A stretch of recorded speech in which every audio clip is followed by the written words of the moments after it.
Sabe o que é isso? São os projetos para a nossa vida. É o orçamento do município de Florianópolis para o ano de 2019. No Reconvida de hoje, nós vamos conversar sobre a tramitação do orçamento aqui na Câmara Municipal. E o meu convidado de hoje é o Rafael de Lima, ele que é economista, administrador e atualmente é assessor técnico da Comissão de Orçamento aqui na Câmara de Florianópolis. Rafael, muito obrigada por aceitar o nosso convite e se dispor a conversar com a minha audiência sobre esse assunto tão complexo que é o orçamento público. Eu que agradeço o convite, Renato, e a gente está aqui à disposição de todos os cidadãos para tirar qualquer dúvida sobre orçamento. Bacana. Rafael, o orçamento não é só uma dúvida que nós, cidadãos, temos, né? Eu percebo que muitos vereadores também têm algumas dificuldades de decifrar, de analisar todos esses documentos, né? Todas essas leis orçamentárias que vêm do Executivo para a Câmara de Vereadores todo ano. Então, de uma forma bem simples, o que é a LOA? A LOA é o último estágio de planejamento orçamentário no âmbito tanto do município, quanto do estado, quanto da União, né?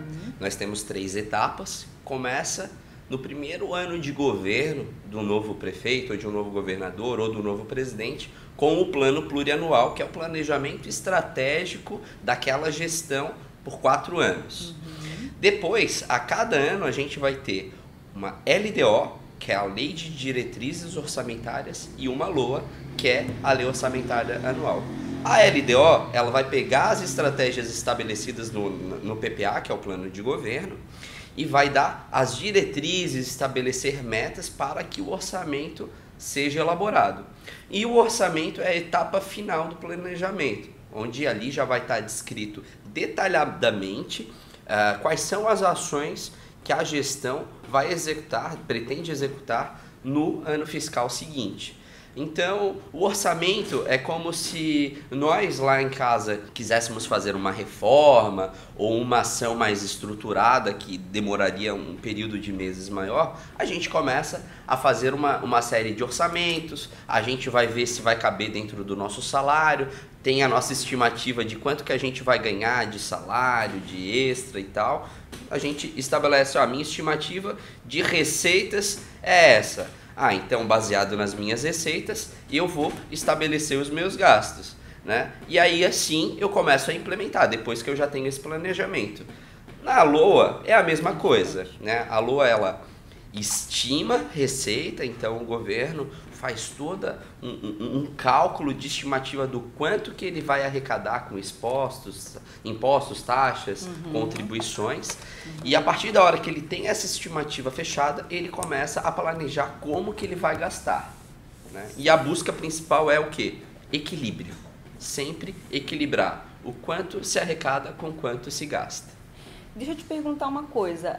Eu vi aqui no orçamento que o prefeito estimou 2,1 bilhões, né, para o ano de 2019. Isso. 300 milhões a menos do que o orçamento do ano passado, mais ou menos isso. Como que ele chegou nesses números? Com base no que ele sabe, né, que ele deduz, né, estima o dinheiro que vai entrar para o próximo ano? Então, a gente percebeu aqui... Eu estou há 2 anos como assessor técnico da comissão, entrei junto com essa nova legislatura, numa nova composição da comissão de orçamento, né? Foram 5 novos vereadores compondo a comissão de orçamento. E nós nos debruçamos em cima das matérias orçamentárias e verificamos que aqui em Florianópolis a gente tinha um problema de falta de planejamento. O que existia era basicamente um copia e cola. A gente tem 2 legislações principais sobre orçamento no Brasil. É a Lei 4320 de 1964, que é a principal, e a gente tem uma grande revolução no ano 2000, que é a Lei 101 de 2000, que é a Lei de Responsabilidade Fiscal. Então, a Lei de Responsabilidade Fiscal em 2000, ela deu todo um novo panorama para a questão orçamentária. Então, a prefeitura, a partir de 2001, ela contratou uma consultoria para fazer toda uma questão de planejamento orçamentário a partir da Lei de Responsabilidade Fiscal. E o que a gente verificou que nos anos seguintes, basicamente, a Secretaria da Fazenda ela só fazia um copia e cola e jogava, basicamente, ou a inflação em cima daquelas estimativas, ou o aumento histórico de arrecadação. Então, quando a gente viu que era só um copia e cola, que a peça orçamentária estava mais fictícia do que realista, então a gente começou um movimento aqui na Câmara de cobrança junto à Secretaria da Fazenda, à Superintendência de Planejamento da Prefeitura, que colocasse uma nova dinâmica de planejamento para a cidade. Então, por exemplo, estabelecido para esse ano de 2018, na lua do ano passado, né, foi aprovado um orçamento de 2,5 bilhões. A gente deve fechar esse ano com algo em torno de 1,9 bilhão. Quer dizer, uma discrepância do que foi estimado para o que realmente vai ser executado de 600 milhões. E isso compromete totalmente a questão da gestão. Inclusive, o Tribunal de Contas, nas prestações de contas dos últimos prefeitos, inclusive, tem sempre apontando a falta de planejamento orçamentário aqui para o município de Florianópolis. Isso até levou esse ano, inclusive, a Câmara, ser um dos pontos que a Câmara tenha tomado a decisão de rejeitar as contas da Prefeitura em 2016. Para que uma lei funcione, é importante também que as instituições funcionem. Se ela começou a funcionar esse ano, é porque os vereadores tiveram a vontade de realmente cobrar que as leis valessem. Então, por que houve essa redução de 300 milhões de 2018 para 2019? É porque os vereadores fizeram uma pressão para que a Secretaria da Fazenda fizesse uma estimativa real e não fictícia como foi desse ano. E isso vai nos trazer muito mais benefícios na questão de gestão, porque a gente vai ter um número menor de suplementações de crédito, a gente vai ter um controle maior nos gastos da prefeitura, enfim. Até porque a ideia é que tudo que está aqui nesse projeto saia do papel, realmente se transforme em ações, em projetos, em melhoria para a nossa vida, para a nossa cidade. Exato. Né?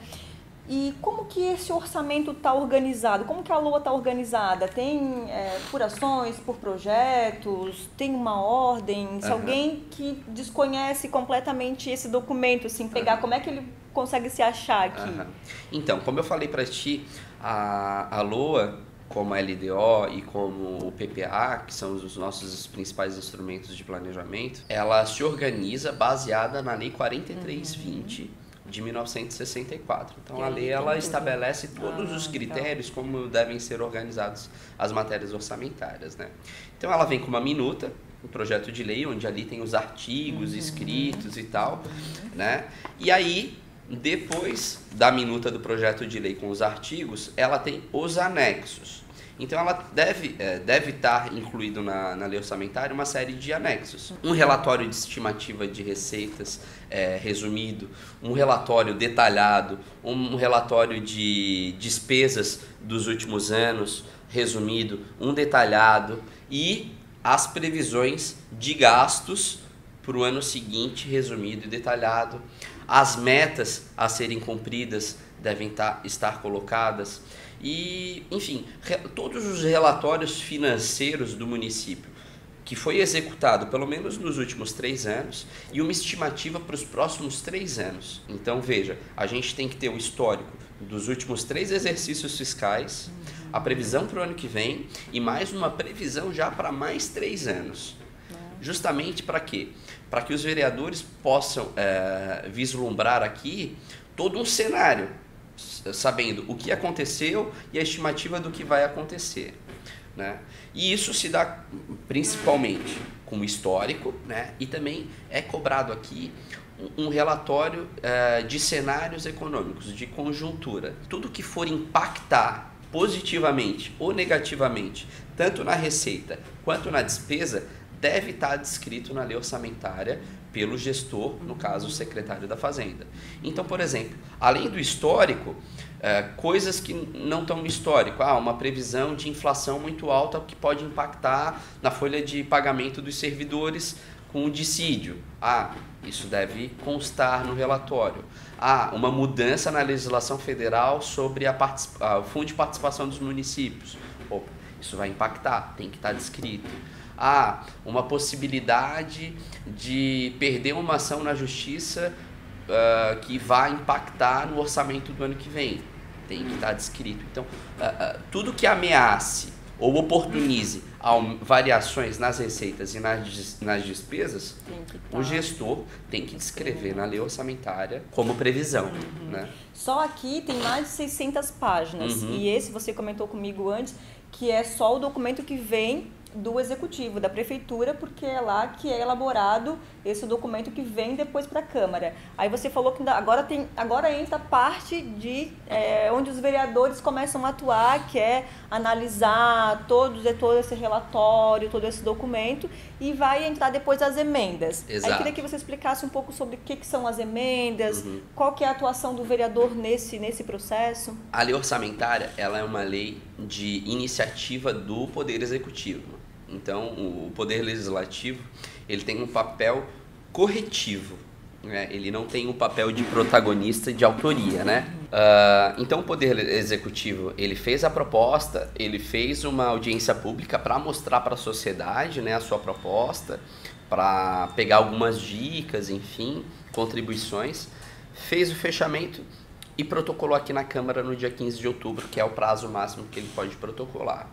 A Câmara o que faz? A Comissão de Orçamento, então, ela recebe, faz uma análise preliminar e o objetivo dessa análise preliminar é verificar se a proposta é uma proposta legal, se ela se enquadra nas leis, na Constituição, na Lei Orgânica do Município, na Constituição do Estado, nas leis federais e se ela está baseada de acordo com o Plano Plurianual e com a Lei de Diretrizes Orçamentárias, que foram as leis que deram a direção.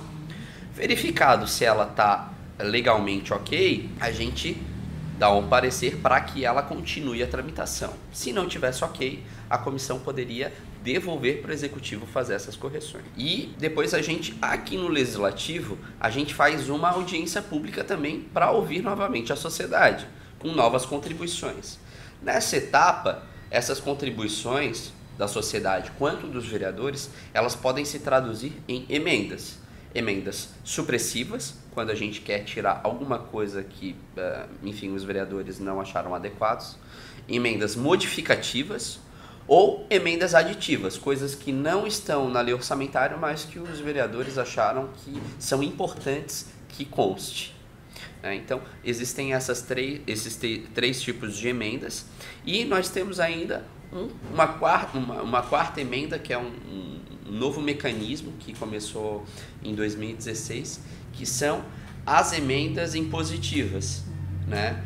Onde os vereadores têm um valor, cada um deles, para colocar de emendas para investimentos, obras, subvenção social, enfim, que é de autoria exclusiva dos vereadores. Então a gente tem esses 4 mecanismos, né? Então a gente tem um prazo, inclusive agora a gente está no prazo de emendas aqui, vai até o dia 20, o prazo de emendas. Depois do prazo de emendas, o relator faz um relatório final, avaliando o que ele concorda das emendas, quais as emendas que ele discorda. Ele vai apresentar suas próprias emendas, né, no texto e apresenta um relatório final. A Comissão de Orçamento, então, aprova esse relatório final, ou outro vereador pode pedir vista e fazer um parecer divergente. E, encerrada a tramitação na Comissão de Orçamento, vai para plenário, onde os vereadores vão aprovar o projeto e as emendas. E depois vai para a sanção do prefeito, né? Que pode vetar alguma emenda ou não, sim, ainda, né? Sim, bacana. Então já uma aula de processo legislativo praticamente para a gente aqui no canal, né? Então, além dessa participação efetiva do vereador, também seria interessante que as pessoas acompanhassem, que os cidadãos, né, também acompanhassem a tramitação disso, né? Você falou que teve uma audiência pública feita pelo Executivo. Exato. E uma outra audiência pública aqui na Câmara, que essa, inclusive, eu vim participar, você estava lá apresentando o projeto e tudo mais. E esse material todo, ele não está disponível, né, por enquanto, na internet? Ele está. Ele está disponível. Toda essa proposta que vem do Executivo, o que a gente faz? A gente acaba escaneia tudo e deixa disponível no site da Câmara. Então, todo cidadão pode entrar no site da Câmara e ter todo esse material disponível. O que a gente ainda está com um pouquinho de dificuldade para deixar disponível são as coisas que são produzidas aqui durante a tramitação. Porque depois que é aprovado também, a gente escaneia tudo toda a documentação e deixa disponível. Mas, às vezes, algum material que a gente recebeu aqui de anexo ou algum ofício de vereador, a gente ainda não está deixando disponível no site. Então, os cidadãos podem vir aqui, a gente tem o setor de comissões e tem o secretário da Comissão de Orçamento. Então, toda essa documentação está com o secretário da Comissão de Orçamento e qualquer cidadão pode vir aqui solicitar que o secretário tire uma cópia e deixe disponível para que ele leve e faça a consulta que quiser. E é importante a gente fazer esse controle social, né, do dinheiro público, para onde o dinheiro vai, se depois acompanhar se está sendo bem gasto, né, gasto com qualidade. Como eu falei para vocês, a gente tem os 3 instrumentos de planejamento: PPA, LDO e LOA. E depois a gente vai ter 4 passos de controle de execução orçamentária. Então, quer dizer, uma vez a lei orçamentária aprovada e iniciado o ano fiscal, a gente tem 3 audiências públicas que o Poder Executivo faz aqui na Câmara de Vereadores para apresentar para os vereadores e para toda a população, que são chamadas as audiências do cumprimento das metas fiscais. Então, a cada quadrimestre, a cada 4 meses, o secretário da Fazenda ele tem que vir aqui na Câmara, no âmbito da Comissão de Orçamento, e fazer uma audiência pública, onde ele vai dizer, nós estimamos isso, nós gastamos isso efetivamente. Entendeu? Então, acontece sempre. A cada 4 meses aqui na Câmara, a gente tem as audiências públicas do cumprimento das metas fiscais. Então, existem 2 relatórios que ele é obrigado a apresentar nessas audiências, que são o relatório resumido de execução de receitas e de despesas. Então, ele apresenta esses relatórios e tira todas as dúvidas dos vereadores da população do que, por exemplo, eu estimei determinada coisa e não aconteceu, porque eu estimei um certo valor para aquela ação e eu estou gastando mais. Então, essas são as oportunidades que a Prefeitura dá para a Câmara e para a sociedade de justamente verificar se está sendo cumprido o orçamento.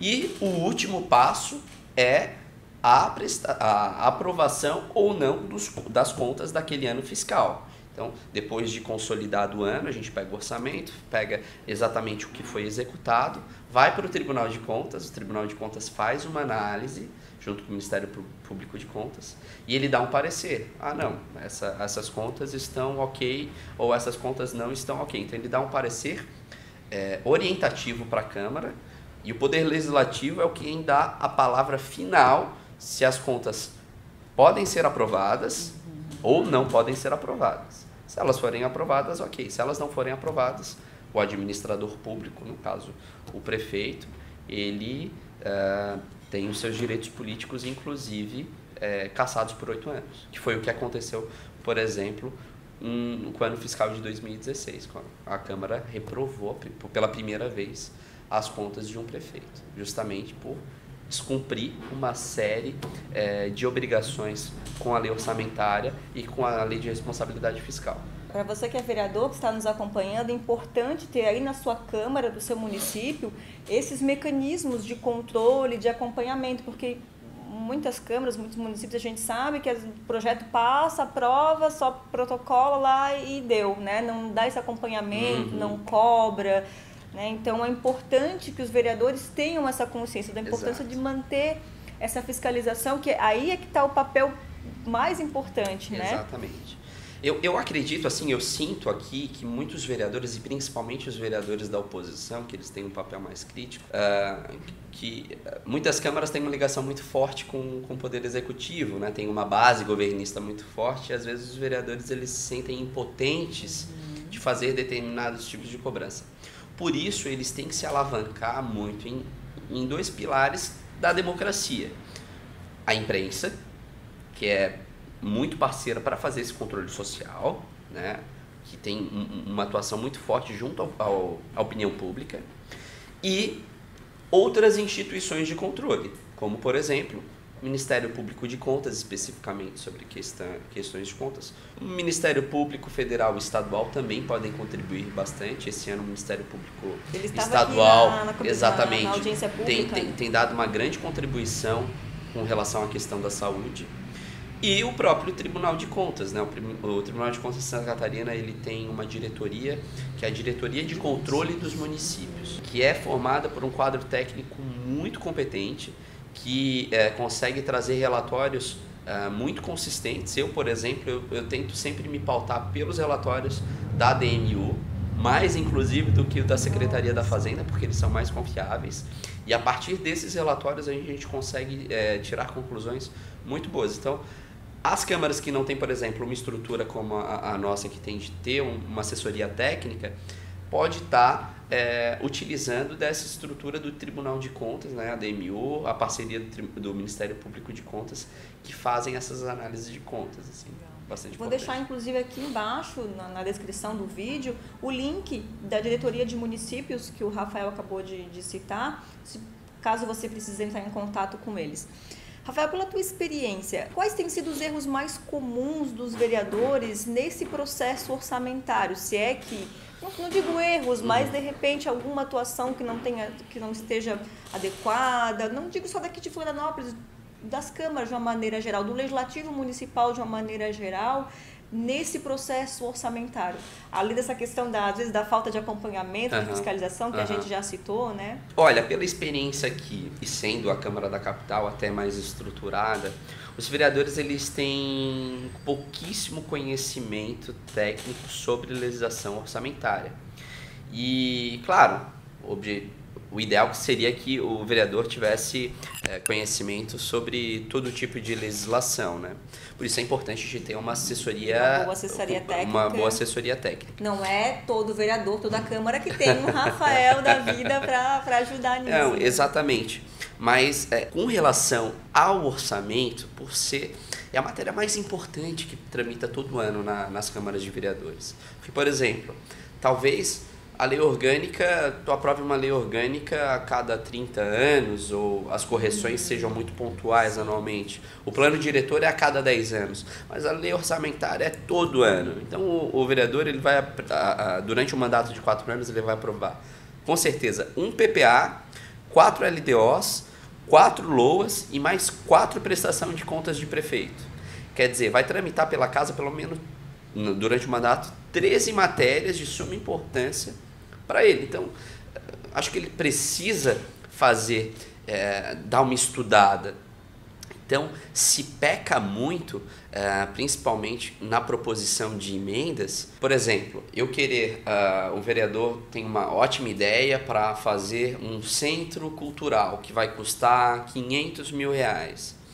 E aí, para fazer essa emenda e prever recursos para esse centro cultural, ele vai lá e faz uma emenda não dizendo da onde que ele vai tirar esse recurso. Quer dizer, ele faz uma emenda aumentando os gastos do município em R$500 mil, mas ele não está apontando da onde que ele vai tirar esses R$500 mil. Quer dizer, é uma emenda completamente inconstitucional, né? Ou ele até aponta da onde que vai vir aqueles R$500 mil de recurso. Só que, por exemplo, ele tirou esses recursos de uma receita vinculada. Por exemplo, uma receita vinculada à COSIP, a Contribuição para a Iluminação Pública. É um recurso que cada cidadão faz a contribuição lá na conta de luz e a prefeitura que administra. Só que essa contribuição vem para a prefeitura, mas ela serve exclusivamente para o custeio da iluminação pública. Eu não posso pegar o recurso da COSIP e fazer um centro cultural, né? Mas às vezes vem essas coisas. Tive um exemplo ano passado, um vereador destinou recursos da COSIP para a cultura, completamente inconstitucional. Ou, por exemplo, um financiamento do Badesc Cidades, que é uma linha de crédito bem boa para infraestrutura em Santa Catarina, para questões de obras de infraestrutura, drenagem, pavimentação. Aí o cidadão vai lá e pega aquele recurso e destina para a saúde, né, para comprar um equipamento num posto de saúde.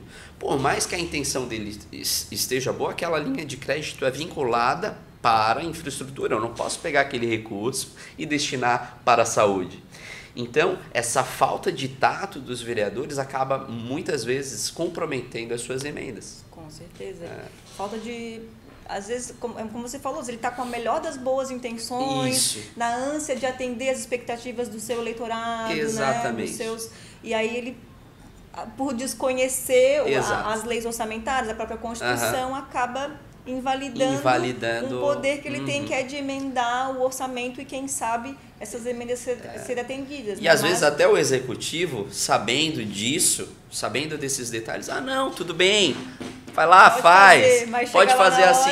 Só que é claro, ele sabe que ele não vai precisar executar porque é nula a emenda. Agora, se o vereador sabe do que ele está fazendo, não, o recurso de imposto é livre alocação, eu posso botar em qualquer lugar. Então a fonte de recurso para essa emenda vai ser o imposto tal.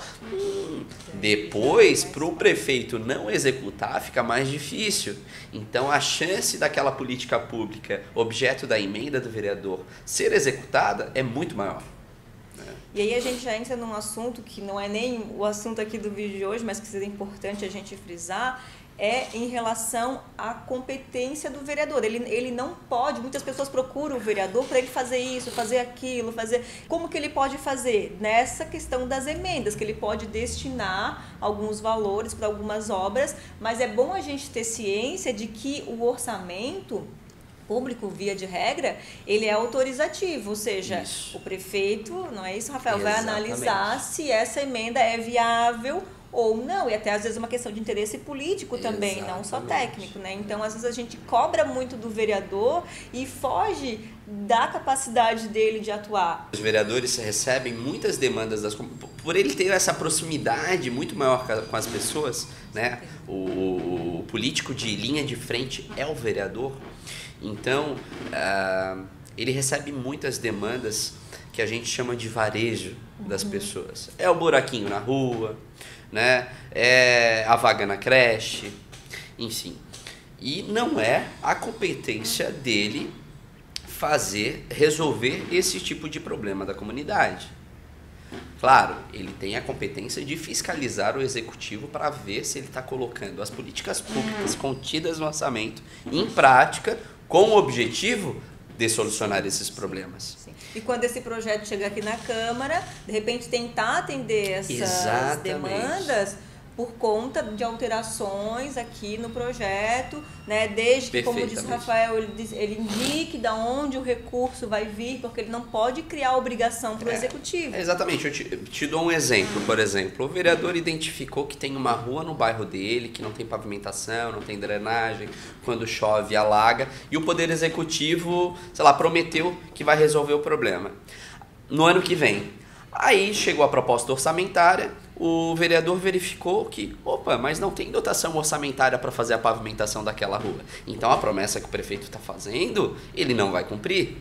Então o que o vereador pode fazer? Ele pode fazer uma emenda, justamente destinando recursos do orçamento para resolver aquele problema.